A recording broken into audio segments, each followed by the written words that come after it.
So I finally got this Ferris out, and I wanted to showcase these three and compare them so you guys can have an idea of some pros and cons of each.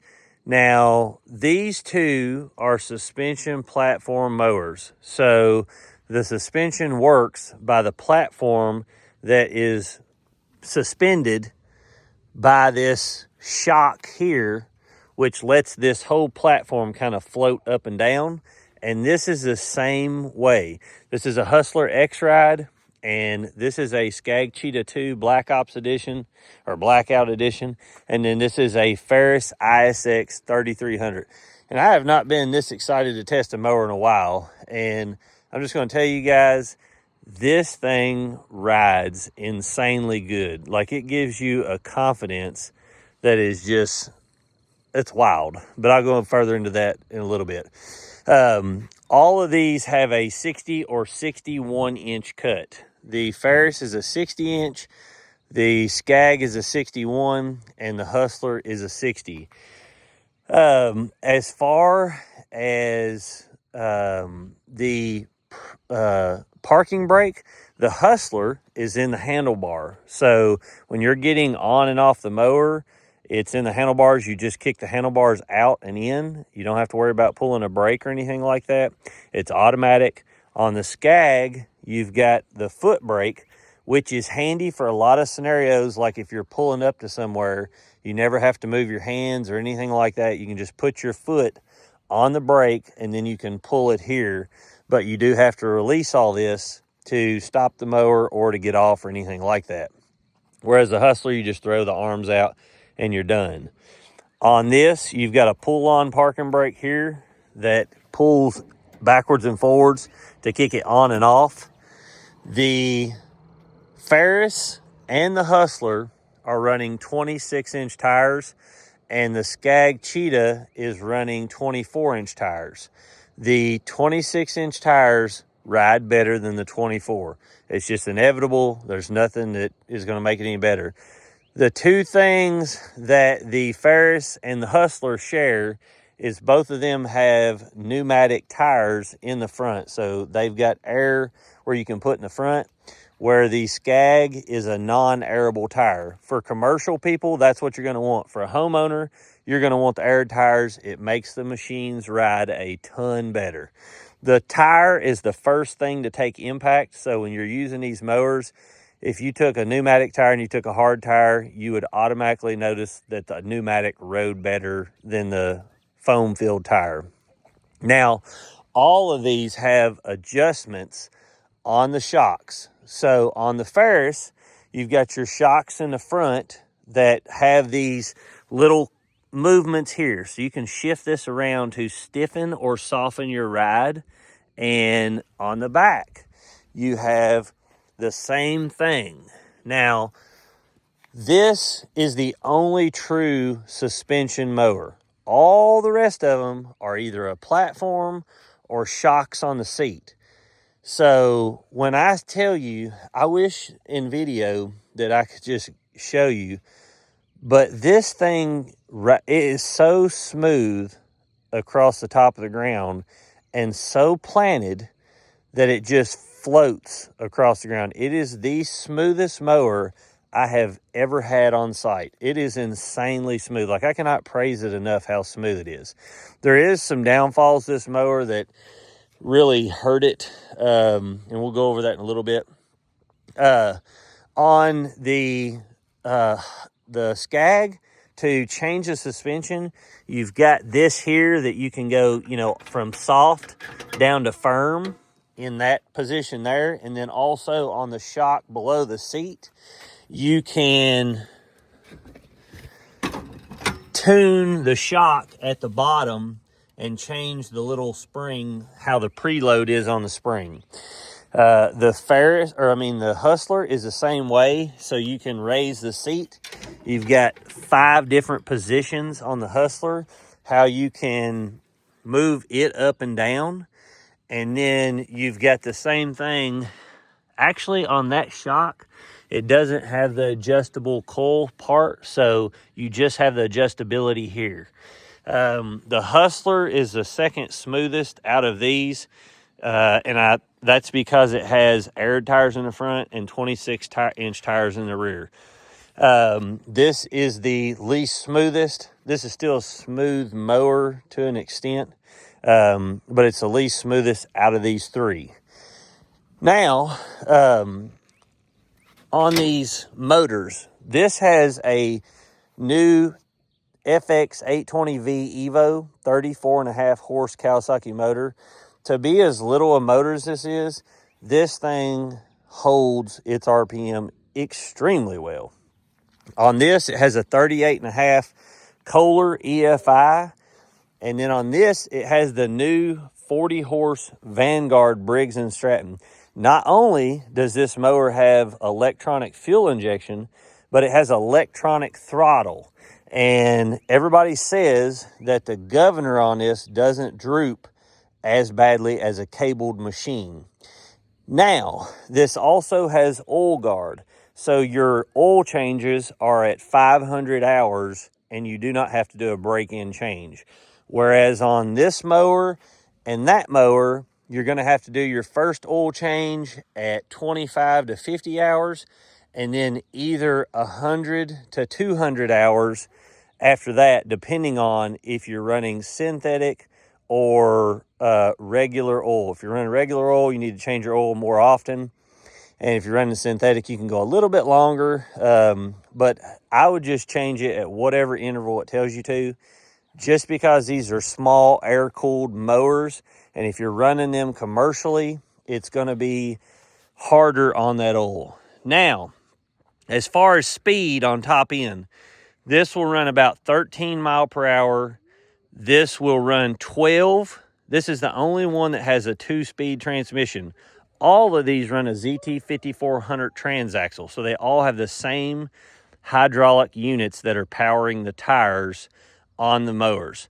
Now, as far as switching gears, this has 2 gears. So low, you can run about 11 to 12 mile an hour, and then high, you can go 15 to 16 mile per hour. This in high is the fastest mower out of these three, and one of the fastest mowers that you can buy today. The Hustler Hyperdrive and the Bobcat ZT7000 are both faster than this, and then this is right there below them, and it kind of goes down from there. But the low speed in this is lower than these two here, so it will not mow as fast wide open as the Hustler and the ISX 3300. And then when you put it in high, what I have noticed is you can mow in high, but if you're on hillsides and stuff like this is, it really, really puts a strain on your motor, and it changes how the hydraulics react. I don't mind mowing in high, but it really struggles going up the hill and stuff in high. So I mow in low, therefore it slows it down. Now, on these machines, this has the lights from the factory right here. These come with it, and I put those on it, so don't pay attention to those. The Ferris does not come with lights from the factory, nor does the Hustler. I wish they would incorporate that. It just looks nice, not a necessity. Most people aren't mowing at night. But to get them on, if you look at your instrument cluster on the Scag, you have the Scag Tiger Cat Eye, which to me is kind of confusing because it doesn't even tell your fuel level. It tells your battery, and that's a big high and low meter there, and then your temperature over here. But then you've got separate gauges here and on the other side. So you can see on both sides of this, you've got the manual gauges here that when you put gas in, this goes up and down. On the Hustler, you've got the same thing. See here. I think these are 12-gallon tanks. This is 11 and a half, and I think this is 10 to 12. They're all about the same fuel tank sizes. Now, the Ferris is the only one with the electronic throttle, and the Ferris has the most comfortable seat out of all of them. Its seat is very well padded and structured extremely well. I really like that seat. And also, like I said, this mower is so smooth. It's impressive how smooth this is. Now, the next thing that I would say is on the decks of these. So this is a 60-inch cut, this is 61, and this is a 60. On the height of the deck, the Hustler will go the highest. And to a lot of people, if you're mowing tall fescue or bluegrass and things like that, and you're wanting to let it grow up and then mow it and stripe it extremely well, the Hustler will let you chop down thicker grass that's higher because you can cut it the first time at a way higher point. This goes up to 5.5 on lockout, and the Scag will go to 5 or 5.25 on lockout. The one thing that I find about the Scag and the Ferris, when you're going fast and you're cutting, your deck jumps out into lockout position, and it's super annoying. The Scag does it worse than the other two by far. This thing's deck jumps out into lockout position all the time. Now, the Hustler will do it also, but it doesn't do it as easy as the other two. That was the one thing that bothered me about my Hustler, but it seems like all the other mowers they need to go to a system like Exmark has, where it will not let the decks jump out of the position you're in. The problem with this is it goes to 5 at lockout, so it's lower than the other two on lockout by 1/4 inch, and this deck sits a little bit lower, so they're sitting in order of how high the decks will go, and you can literally look at them and see. You probably can't, but you can see the deck height difference in them just by video or by me standing here. Another thing, the Scag, to get the blades off this Scag, is the dumbest thing I've ever seen. You have to lift the whole front of the mower up or the back, or suspend the whole thing in the air, because it has a bolt that goes all the way from here to the very bottom, and you have to be able to get that whole bolt out of your suspension or out of your mower deck, and you cannot raise it high enough. You literally have to lift the front end about right here in the air, so literally 1.5 foot above where it's sitting now. So if you don't have an easy way to do that, then it's going to be a pain in the hind end for you to change blades with this. On this and the Hustler, you can take the blades off with a right angle impact like you've seen in other videos that I've used, and it's super simple. You can change the blades on this deck or that deck with a right angle impact in like 3 minutes, 5 minutes. I mean, it literally takes no time at all. Another thing on the decks, so on the Scag and the Hustler, the one thing that I really like about the Hustler is it has this chamber that goes in front of your pulleys. So as you can see here, it has this chamber that goes through there. Well, this catches all the grass that's coming across through there, so it's not getting into your pulleys. And when it rides up in here, it lands here and stays here if it gets on here at all. The one thing that I've noticed about this Scag deck is it, for some reason, gets so much grass in the pulleys, up on the deck. As you can see here, it just flows all the way up in here, and you have to clean it. You have to have a blower on this deck way more than the other two, because you can grab the grass and knock it off the front of there, whereas this one goes all the way up under the pulleys into there because there's nothing stopping it. If they would put a lip that goes through here or something to keep this grass from flying up, it goes, like I said, you can see it all in my pulleys and everything through there, and that happens every time I mow. It's inevitable. Now, the Ferris gets some up in there too, and it does have a wing that goes across, so it stops it just like the Hustler. The one thing that I do not like is to even get into your pulleys here, you have to have a tool. I don't like that at all. You can't get these pulleys off, but then you can blow through there easily. But I just don't like that you can't get the pulleys off without a tool, or I mean the pulley covers. All the other units, you just twist the little tabs. As you can see right here, you twist the tabs and pull it up, and then you can get to your pulleys. The Ferris is like that there, so you have to have like a 1/2 inch wrench, and there's like 4 bolts that are holding that on. To me, I just feel like that's silly design, and it needs to be a cover that's easily taken on and off. On the Hustler and the Ferris, it uses deck bolts. So you've got deck bolts here that you can adjust the deck with. Hey, princess, what are you doing? Did you get a bath? You're so pretty. You've got a cover there, like I said, and deck bolts on this. Now, the Scag uses chain on its deck. The thing that I would say, now here's the downfall to the Ferris, and I noticed this immediately. This machine is, I'll post it, but I think that the dry weight on this machine in the littlest version is about 1,500 pounds. Then on this machine, now I'm going to tell you why I wouldn't get the oil guard system on my machine. If I was buying this Ferris, I would get this Ferris with the highest end 38 horsepower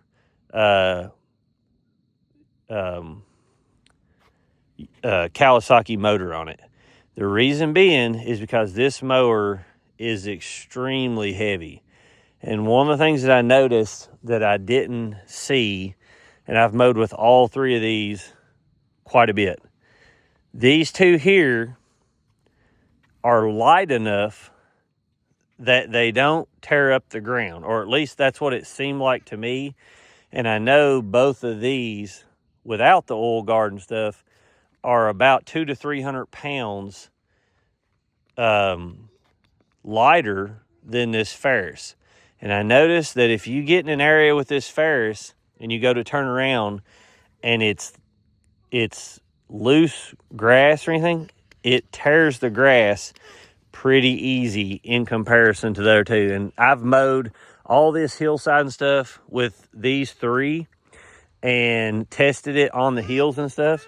And like I said, this one tends to tear the ground a lot easier because it's a really, really heavy machine. And I think when you get the oil guard and you get the big Vanguard on it, this thing's about 1,700 pounds dry weight. Like I said, I'll post that up in there. But if I was buying this mower, I wouldn't get the oil guard as a homeowner. Another reason being is because you don't change the oil every 500 hours. But if you're running a motor like this, even with the oil guard system on it, you're probably going to want to change the oil at least once a year. So you're never going to put nowhere near 500 hours on this. Now, if you're a commercial guy and you're running these wide open and you're not on hilly, loose, dirt, then the oil guard system would be for you for sure, because you might can get it for a couple $100 more than what you would get for the Kawasaki, or even the same, and you're not going to have to change your oil all year long.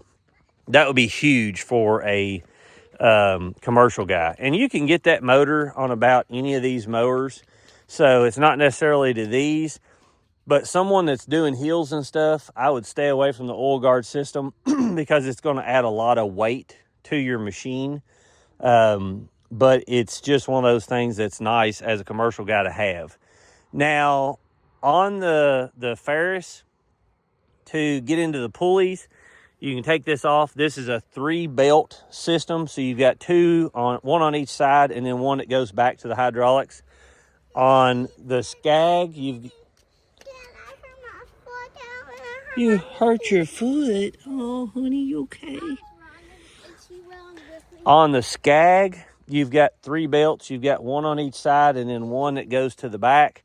And then on the Hustler, you've got a single pulley that goes front to back. And it is super easy to change. The belt on this is going to be easier to change than either of these two. I prefer the belt system on this much more. As far as the amenities, you've got a cup holder on this side for the Hustler. You've got, throttle, key, your light switches, and then they put a USB in a spot, kind of a weird spot, but they put one on here. It's in this little area here, and you push this down to get to it. But you do have 2 USBs. They're USB-A on there. And then on the Scag, you do not have a USB port as far as like a phone charging port that you can plug your phone into. But you do have a cigarette-style lighter plug there, and you can put one in if you need to. They make little singles that you can buy and slide in that. Now on this, you've got a USB-A and a USB-C. You got an hour meter and electronic throttle. All of these have 2 tanks, and they sit over the tire. Other than that, the things that come to my mind are going to be, personal preferences. But like I said, this machine here, I can tell you guys, if you're an older person or you're someone who's got a big flat property and you want an absolutely insanely smooth mower, then this is what you want. Now the chute on this, they've changed it last year, and it's got a really wide opening, just like the Scag and the Hustler. You can see how wide this is with the little baffle to catch it right there. On the Scag, it's the same exact way.